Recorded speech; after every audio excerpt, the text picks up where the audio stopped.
नमस्कार साथियों। अगर आप आरएस पटवार वीडियो सीईटी या अन्य कोई एग्ज़ाम जैसे रेलवे एसएससी की तैयारी कर रहे हो तो ये वीडियो आपके लिए अति महत्वपूर्ण है। और इसमें मैं आपको बताऊंगा इंडियन हिस्ट्री का जो फोर्थ चैप्टर है मगध राज्य का उत्कर्ष।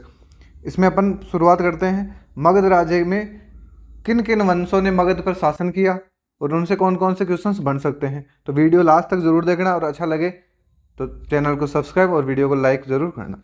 शुरू करते हैं मगध में। तो मगध में सबसे पहले शासन करने वाला वंश था वो था हर्यक वंश। सबसे पहला वंश था वो था हर्यक वंश। देखो क्रम में बता दूं आपको, क्रम भी ध्यान रखना है और इनके शासकों का क्रम भी आपको ध्यान रखना है। हर्यक के बाद में आता है नागवंश, जिसे शिशु नाग भी बोला जाता है। और शिशु नाग के बाद में आता है नंदवंश। और नंदवंश के अंतिम शासक घनानंद को चंद्रगुप्त मौर्य ने हराया था 322 ईसा पूर्वी में कौटिल्य की सहायता से। और उसके बाद में मौर्य साम्राज्य की स्थापना हुई थी। तो ये पढ़ेंगे अपन बारी बारी से। पहले पढ़ेंगे अपन हर्यक वंश। तो शुरुआत करते हैं हर्यक वंश। हर्यक वंश का शासनकाल कब से कब तक था। एक क्वेश्चन तो ये पूछा जाता है कि हर्यक वंश ने मगध पर कब से कब तक शासन किया। तो 544 ईसा पूर्वी, 544 ईसा पूर्वी से लेकर 412 ईसा पूर्वी तक, यानी 544 से लेकर 412 तक हर्यक वंश का शासन रहा मगध पर। और हर्यक वंश में कौन कौन से शासक है जिन्होंने शासन किया था। तो आप देखो ट्रिक से ध्यान रखना। सबसे पहले तो था बिंबिसार, उसके बाद अज्ञातशत्रु, फिर उदयन और फिर नागदशक। ये चार शासक थे जिन्होंने हर्यक वंश पे शासन किया। तो आपसे एक क्वेश्चन पूछा जा सकता है कि हर्यक वंश का संस्थापक कौन था। बिंबिसार या पहला शासक, अंतिम शासक। तो अपन इनको बारी बारी से पढ़ेंगे। शुरू करते हैं हर्यक वंश में। तो हर्यक वंश में सबसे पहले कौन था, वो था बिंबिसार।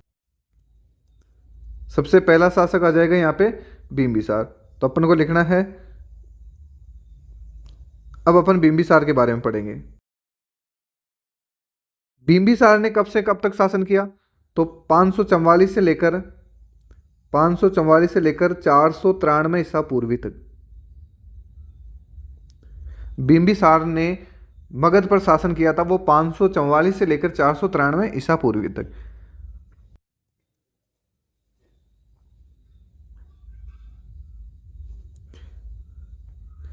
अब बिंबिसार के बारे में पढ़ते हैं अपन। तो ये हर्यक वंश का संस्थापक हो गया, हर्यक वंश का संस्थापक। अगला है, इस बिंबिसार ने हर्यक वंश की राजधानी कहाँ स्थापित करी। ये करी थी राजगृह में, राजगृह। हर्यक वंश की राजधानी कौन सी है, वो है राजगृह। और ये बिंबिसार किस धर्म का अनुयायी था। ये बिंबिसार बौद्ध धर्म का अनुयायी था, बौद्ध धर्म का अनुयायी था। बौद्ध धर्म के अनुयायी और कौन कौन थे। तो देखो मैं यहाँ थोड़ा सा ट्रिक ही बता देता हूँ कि बौद्ध धर्म पे बापू का हक था। बौद्ध धर्म पर बापू का हक था, यानी बिंबिसार, अज्ञातशत्रु, प्रसेनजित, उदयन, हर्षवर्धन और कनिष्क। ये व्यक्ति थे जो बौद्ध धर्म के अनुयायी थे। जो क्वेश्चंस पूछे जाते हैं तो आपको ध्यान रखना है इनका।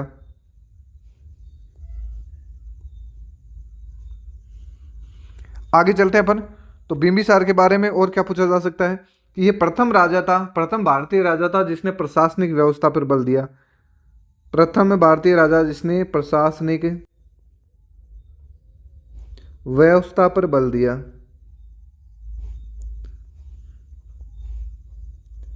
प्रशासनिक व्यवस्था पर बल देने वाला पहला राजा कौन था, वो था बिंबिसार। देखो बिंबिसार ने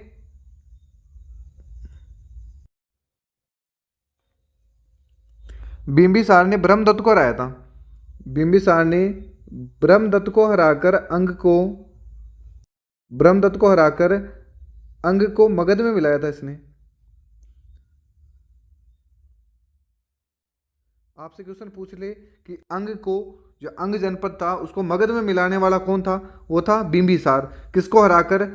तो ब्रह्मदत्त को हराकर।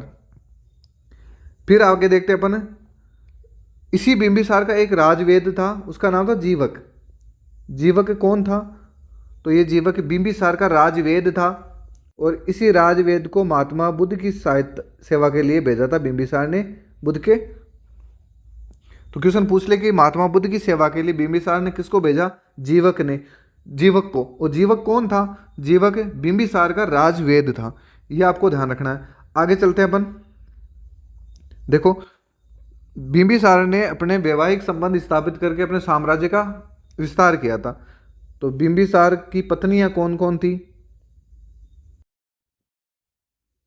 बिंबिसार की पत्नियां, तो बिंबिसार की 3 पत्नियों के बारे में पढ़ेंगे अपन, जो आगे भी आपको ध्यान रखना है। जिससे अज्ञातशत्रु की लड़ाइयाँ होगी, प्रथम युद्ध उसके साथ हुआ था, सेकंड युद्ध हुआ था, यही क्रम रहेगा। तो एक व्यक्ति था कौशल का नरेश था प्रसेनजित। कौशल का नरेश था कौन? प्रसेनजित। कौशल नरेश, उसका नाम था प्रसेनजित। इसकी बहन थी महाकौशला, जिससे बिंबिसार ने शादी करी थी, महाकौशला। दूसरा था वैशाली का चेटक, वैशाली का चेटक। और इसकी बहन थी, वो थी चेलना, इसकी बहन थी चेलना। और तीसरी थी, वो थी मद्र देश की राजकुमारी, मद्र देश की राजकुमारी, मद्र देश की राजकुमारी थी, उसका नाम था क्षेमा। इसे खेमा भी बोला जाता है, क्षेमा या खेमा। ये बाद में आगे चल के बौद्ध भिक्षुणी बनी थी, ये बौद्ध भिक्षुणी बनी थी। कि बिंबिसार की कौन सी पत्नी जो बौद्ध भिक्षुणी बन गई थी? तो वो थी क्षेमा या खेमा। तो ये बिंबिसार की 3 पत्नियां थी। एक तो थी महाकौशला, जो कौशल के नरेश प्रसेनजित की बहन थी। दूसरी थी चेलेना, ये वैशाली के चेटक की बहन थी। और तीसरी थी मद्र देश की राजकुमारी। और मद्र देश को आधुनिक पंजाब भी कहा जाता है। इन तीनों से इसने शादी कर ली।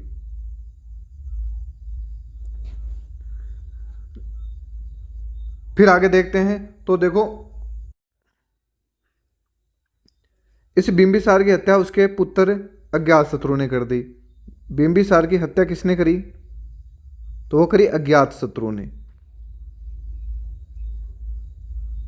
और अज्ञातशत्रु कौन था? तो वो इसका पुत्र था।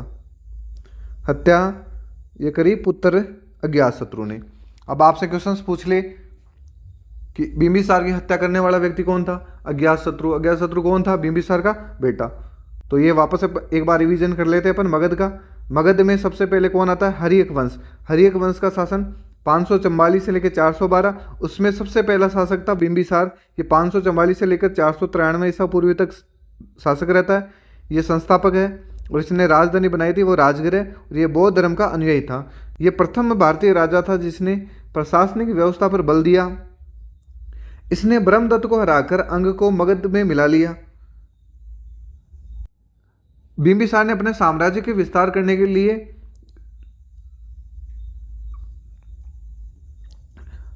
अनेक राजकुमारियों से विवाह किया। जैसे एक तो थी कौशल नरेश प्रसेनजित की बहन महाकौशला, एक थी चेटक की बहन चेलना, मद्र देश की राजकुमारी क्षेमा। इन तीनों से विवाह किया और फिर इसके बेटे अज्ञातशत्रु ने इसकी हत्या कर दी। तो मगध पे हर्यक वंश में बिंबिसार के बाद में अगला शासक कौन बनेगा? बिंबिसार में के बाद अगला शासक बनेगा वो बनेगा अज्ञातशत्रु। दूसरे नंबर पे कौन आ जाएगा? अज्ञातशत्रु।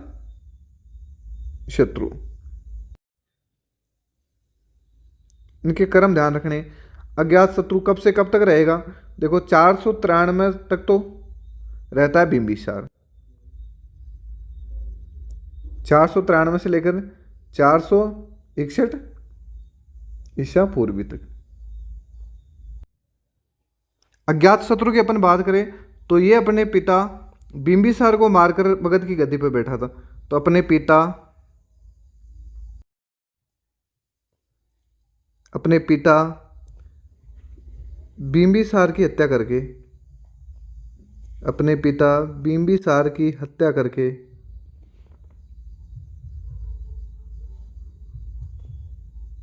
करके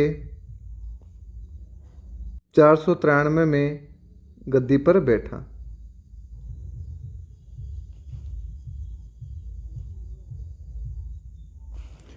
अगला है तो इसका उपनाम, अज्ञात शत्रु का उपनाम, अज्ञात शत्रु का उपनाम था वो था कुणिक। अज्ञात शत्रु का उपनाम था वो था कुणिक। और जब ये अज्ञात शत्रु मगध का शासक बना, उससे पहले ये अंग का गवर्नर था।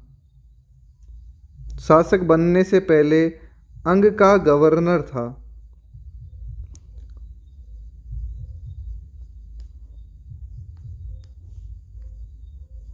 अंग का गवर्नर था। ये मगध का शासक बना, उससे पहले अंग का गवर्नर था। अब ये क्वेश्चन पूछा गया कि अज्ञातशत्रु ने मगध पर कितने वर्षों तक शासन किया, तो आप इसमें निकाल सकते हो 493 में से 461, तो 32 सालों तक इसने शासन किया। 32 वर्षों तक, 32 वर्षों तक इसने शासन किया। और इसका पहला युद्ध होता है वो होता है कौशल का नरेश था प्रसेनजित। इसका प्रथम युद्ध हुआ था प्रसेनजित के साथ, प्रसेनजित के साथ। और बाद में इन दोनों में संधि हो गई थी। एक युद्ध प्रसेनजित जीत गया, एक अज्ञातशत्रु जीत गया। उसके बाद में प्रसेनजित ने अपनी बेटी वजीरा की शादी कर दी इसके साथ। अज्ञातशत्रु की शादी का विवाह किसके साथ हुआ था? प्रसेनजित की बेटी थी। ये कौन थी? पुत्री।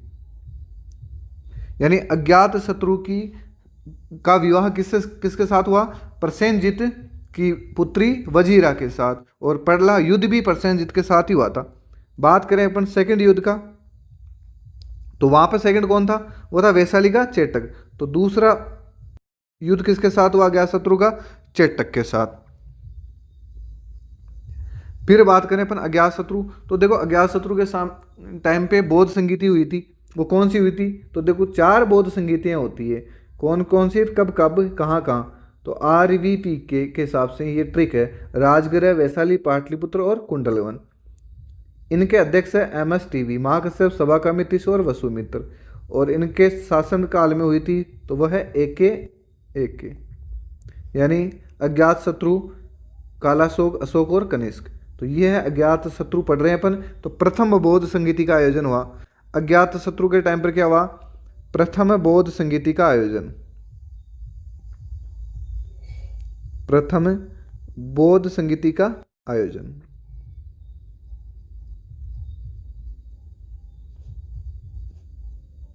प्रथम बौद्ध संगीति हुई थी राजगृह में। इसकी अध्यक्षता महाकश्यप ने करी थी। ये आप बौद्ध धर्म में पढ़ सकते हो। फिर अज्ञातशत्रु की हत्या करी थी उसके बेटे उदयन ने। उदयन ने क्या कर दी? अज्ञातशत्रु की हत्या कर दी। पहला शासक था बिंबिसार, फिर अज्ञातशत्रु और फिर था उदयन। तो बिंबिसार की हत्या करता है अज्ञातशत्रु और अज्ञातशत्रु की हत्या करता है उसका बेटा उदयन। तो अब अगला शासक कौन आ जाएगा? वो आ जाएगा उदयन। अब अगर मगध में पढ़ेंगे अपन, तीसरा शासक है वो है उदयन।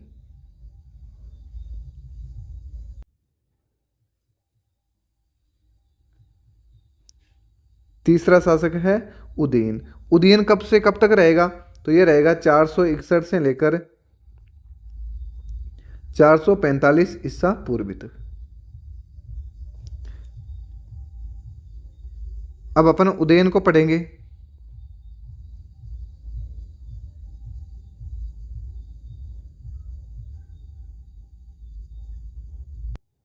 अब उदयन को देखेंगे अपन।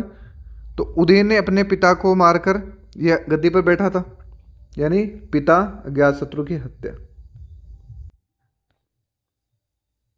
पिता अज्ञातशत्रु की हत्या। आपसे क्वेश्चन पूछ ले कि अज्ञात शत्रु की हत्या करने वाला कौन था, वो था उसका बेटा उदयन। दूसरा पॉइंट है, और ये बहुत ही महत्वपूर्ण पॉइंट है, कि इसने पाटलिपुत्र नगर बसाया था। इसने पाटलिपुत्र नगर बसाया। पाटली ग्राम भी इसका दूसरा नाम है, और ये पाटलिपुत्र भी बोला जाए की स्थापना। पाटलिपुत्र नगर की स्थापना करने वाला कौन था, वो था उदयन। और इसने फिर पाटलिपुत्र को ही राजधानी बना दी थी। तो राजधानी पहले कौन सी थी, राजगृह है। राजगृह से हटाकर राजधानी पाटलिपुत्र में स्थापित, यानी मगध की दूसरी राजधानी कौन सी होगी, तो वो होगी पाटलिपुत्र। ये भी महत्वपूर्ण है कि मगध की जो हरेक वंश की राजधानी थी पाटलिपुत्र, वो किसने स्थापित की, वो उदयन ने स्थापित करी। और उदयन के बाद में इसका बेटा नागदशक शासक बनता है।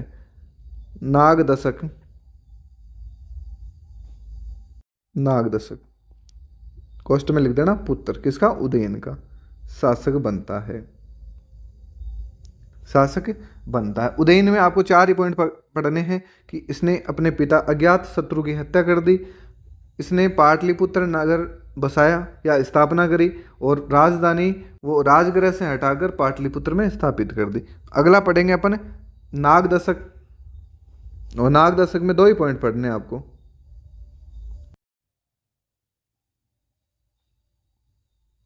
अगला है नागदशक।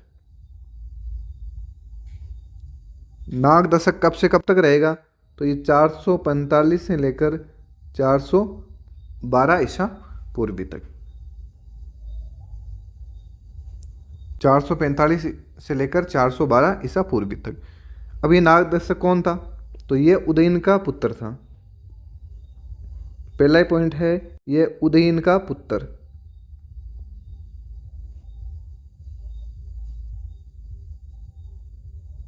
उदयन का बेटा था, और ये हर्यक वंश का अंतिम शासक था। हर्यक वंश का अंतिम शासक। क्वेश्चन पूछे जाते हैं यहां से अंतिम शासक और प्रथम शासक के बारे में।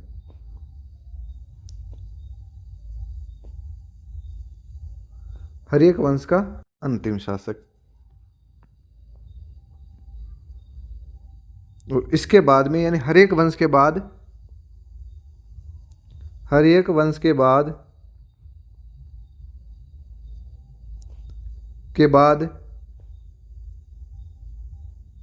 नागवंश आता है। कौन आता है मगध पर, वह नागवंश आता है। नागवंश ने शासन किया। यह आपको क्रम भी ध्यान रखना है। मगध पे सबसे पहले किसने शासन किया, वो किया था हर्यक वंश ने, उसके बाद में नागवंश ने, उसके बाद में नंदवंश ने। अब देखो यहीं पे ध्यान रखना, मैं बता दूं आपको। हर्यक वंश में अपन पढ़ रहे थे हर्यक वंश, और हर्यक वंश में कितने लोगों ने शासन किया, तो हर्यक वंश ने 4 लोगों ने शासन किया। बिंबिसार, फिर अज्ञात शत्रु, फिर उदयन, और फिर नागदशक।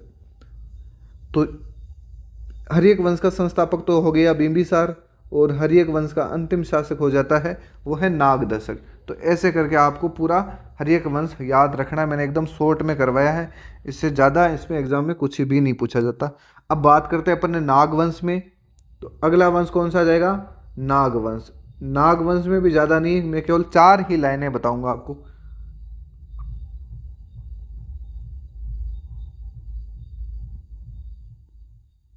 आपको उपयोगी पढ़ना है, ज़्यादा नहीं पढ़ना है। बात करें अपन नागवंश की, तो पॉइंट लिखना है नागवंश, और इसे ही कहा जाता है शिशुनाग वंश। इसका दूसरा नाम है शिशुनाग वंश, क्योंकि संस्थापक शिशुनाग था, इसलिए इसे शिशुनाग भी कहा जाता है, शिशुनाग वंश। अब इसमें आराम से देखना आपको, कि इसका संस्थापक कौन था भाई। क्वेश्चन पूछा जाता है कि इसका संस्थापक यानी नाग वंश का संस्थापक कौन था, तो वो था शिशुनाग।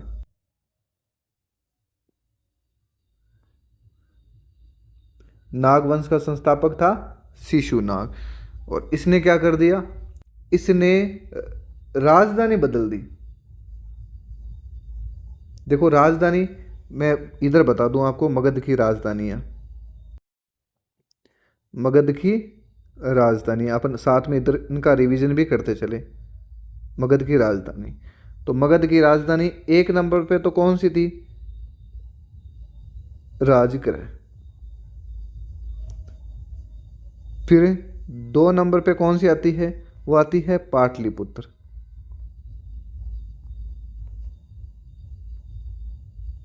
पाटलिपुत्र। और इसने क्या करा, शिशुनाग ने राजधानी जो पाटलिपुत्र थी उसको हटाकर वैशाली बना दी।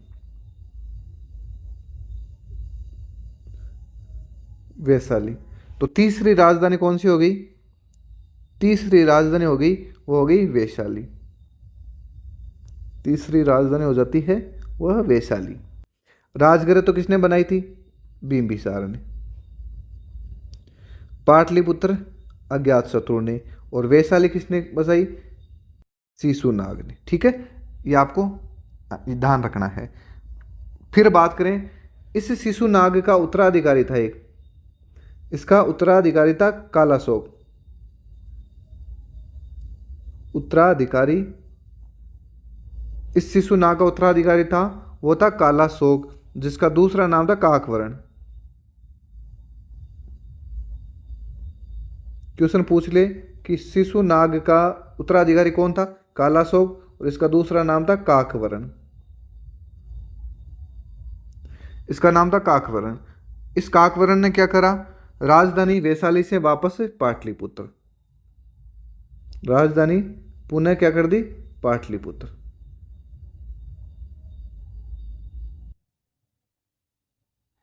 पाटलिपुत्र हो गई, तो चौथी राजधानी कौन सी होगी, वापस पाटलिपुत्र। किसने बनाई, कालाशोक ने। ठीक है, बीएस के। आपको ये राजधानियों का क्रम ध्यान रखना है। पहली राजधानी राजगृह, दूसरी पाटलिपुत्र, तीसरी वैशाली, और वापस पाटलिपुत्र। ये किसने बनाई, ये मैंने आपको अच्छे से बता दिया है और लिख भी दिए। अब देखो, शिशुनाग संस्थापक था, इसका उत्तराधिकारी ये था, इसने ये कर दिया। शिशुनाग के बाद, शिशुनाग के बाद में कालाशोक, और कालाशोक के बाद में ये अंतिम शासक हो जाता है, वो है नंदीवर्धन। नंदीवर्धन ये कौन है, तो ये शिशुनाग वंश का अंतिम शासक, शिशुनाग वंश का अंतिम शासक। क्वेश्चन पूछा जाता है कि शिशुनाग वंश का अंतिम शासक कौन था भाई, तो वो हो जाता है नंदीवर्धन। अब आप आराम से देख सकते हो शिशुनाग को। शिशुनाग में केवल मैंने 4 इफेक्ट लिखा है कि ये संस्थापक शिशुनाग था, इसने राजधानी इसको वैशाली को बनाई, इसका उत्तराधिकारी आता है कालाशोक, और इसने ये करा। अब देखो कालाशोक के बारे में मैं बता दूं आपको, इसके शासनकाल में कौन सी बौद्ध संगति हुई थी, तो मैंने बताया था आपको एक के हिसाब से, तो दूसरी बौद्ध संगति, सेकंड बौद्ध संगति का आयोजन होता है इसके शासनकाल में। द्वितीय बौद्ध संगति का आयोजन किसके शासनकाल में, कालाशोक में। कालाशोक का दूसरा नाम पूछा जा सकता है, वह है काकवर्ण। तो ऐसे करके यह हो जाता है नागवंश। अब आगे चलते अपन, वो है नंदवंश।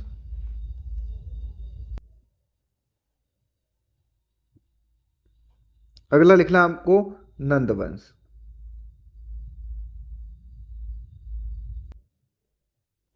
अगला लिखना है नंदवंश। नंदवंश ने कब से कब तक शासन किया, देखो शिशुनाग का नहीं लिखा है मैंने आपको, 412 से 344, सॉरी 412 से लेकर 344 तक। अब बात करें अपन नंदवंश की, तो नंदवंश ने शासन किया था 344 से लेकर 322 तक। अब इसमें आराम से आपको पढ़ना है, इसमें किसने किसने क्या क्या शासन किया। तो देखो यहाँ पर आप तो इतना सा ध्यान रखना, ये डायग्राम सा ये टेबल बना रहा हूँ मैं, दो ही व्यक्ति हैं यहाँ पे इंपॉर्टेंट। एक तो है वो है महापद्यनंद, एक तो है महापद्यनंद। महापद्यनंद ये कौन है? ये नंद वंश का संस्थापक। ये कौन है? तो नंद वंश का संस्थापक। नंद वंश का संस्थापक कौन है? महापद्यनंद। यह इस वंश का सबसे महान शासक था, सबसे महान शासक। नंद वंश का सबसे महान शासक कौन था? तो वो था महापद्यनंद। तीसरा फैक्ट है इसमें कि इसने कलिंग में सिंचाई नहर का निर्माण करवाया था। कलिंग में सिंचाई नहर का निर्माण।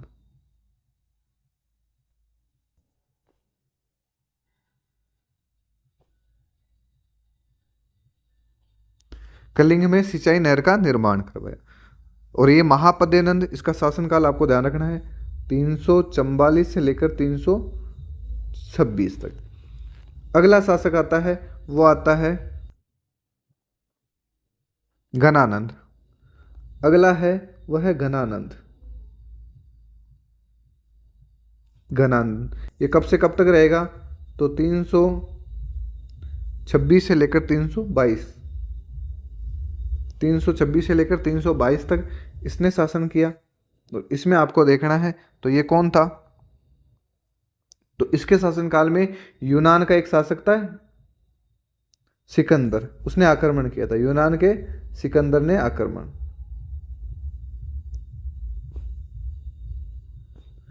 यूनान के शासक सिकंदर ने आक्रमण किया था।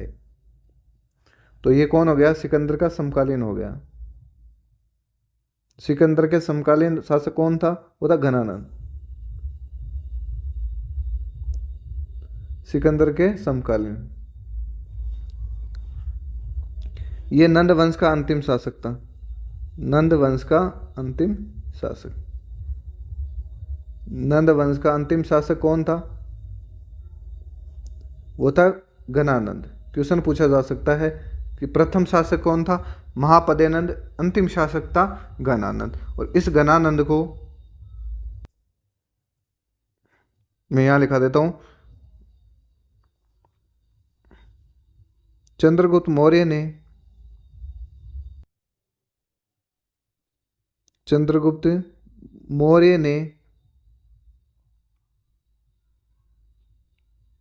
कौटिल्य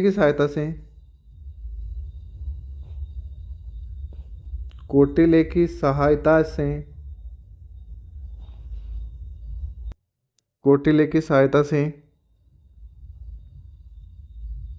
घनानंद को हराकर, चंद्रगुप्त मौर्य ने कौटिल्य की सहायता से घनानंद को हराकर मौर्य वंश की स्थापना करी। हराकर मौर्य साम्राज्य की स्थापना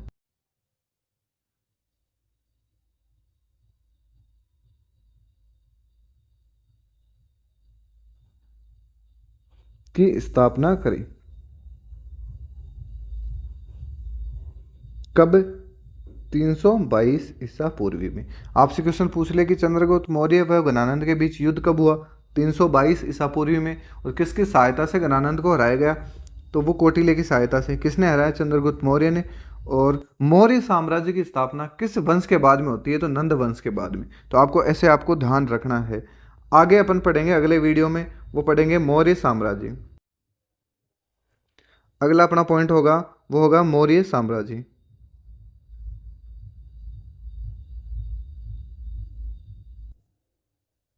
मौर्य वंश या मौर्य साम्राज्य, ये पढ़ेंगे अपन अगले वीडियो में। तो वीडियो यहाँ तक आपने देखा है तो मेरे हिसाब से वीडियो अच्छा लगा होगा। अच्छा लगा तो लाइक करना और चैनल को सब्सक्राइब करना। मिलते हैं अगले वीडियो में, जब तक के लिए जय हिंद जय भारत।